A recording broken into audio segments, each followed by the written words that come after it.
বিশ্বের শীর্ষ দনখুবের Elon Musk হত্যার হুমকি পাচ্ছেন। বিশ্বের শীর্ষ দনখুবের ইলন মাস্ককে দক্ষতা বৃদ্ধির বিষয়ক দপ্তরের দায়িত্ব দিয়েছেন মার্কিন প্রেসিডেন্ট ট্রাম্প। দায়িত্ব নেওয়ার পর গতকাল বুধবার ট্রাম্পের দ্বিতীয় মেয়াদের প্রথম মন্ত্রিসভার বৈঠকে অংশ নেন মাস্ক। সেখানেই তিনি চাঞ্চল্যকর তথ্য জানিয়েছেন। ইলন মাস্ক জানিয়েছেন, তার কাজের জন্য এখন অনেক মৃত্যুর হুমকি পাচ্ছেন।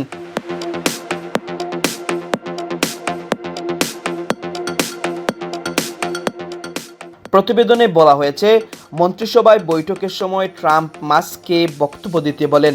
সেই সময় ইলন মাস্ক বলেছেন, ডিওজিই টিম তার কাজের মাধ্যমে সরকারি কম্পিউটার সিস্টেমগুলো ঠিক করতে সহায়তা করছে। কম্পিউটারের সিস্টেমগুলোর মধ্যে বেশিরভাগই অনেক পুরাতন, তারা যোগাযোগ রাখছে না, সিস্টেমে অনেক ভুল আছে, সফটওয়্যার কাজ করছে না।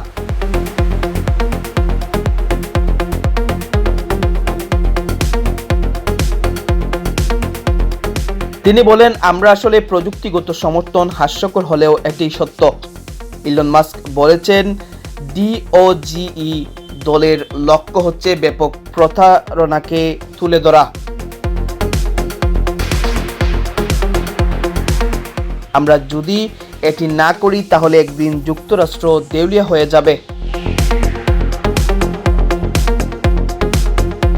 আর এটি করতে গিয়েই হুমকি পাচ্ছেন বলে মন্ত্রিসভার বৈঠকে জানান ট্রাম্পের ঘনিষ্ঠ এই মিত্র।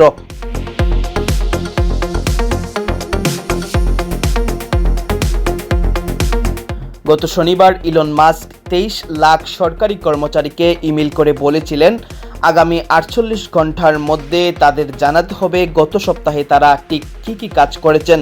তার মেইলের জবাব না দিলে ধরে নেওয়া হবে সেই সরকারি কর্মী চাকরি থেকে ইস্তফা দিতে ইচ্ছুক। সেই বার্তা পেয়ে আতঙ্ক ছড়িয়েছিল বিভিন্ন সরকারি দপ্তরের কর্মীদের মধ্যে।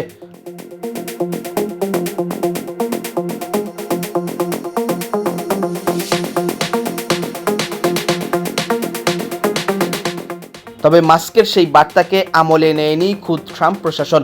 তার ইমেল নিয়ে ট্রাম্প প্রশাসন এবং তার দল রিপাবলিকান পার্টিতে অস্বস্তি সৃষ্টি হয়েছে।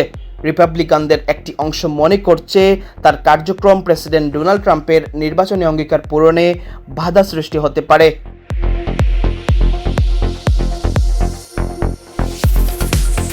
এ নিয়ে রিপাবলিকান পার্টির অনানুষ্ঠানিক বৈঠক হয়েছে।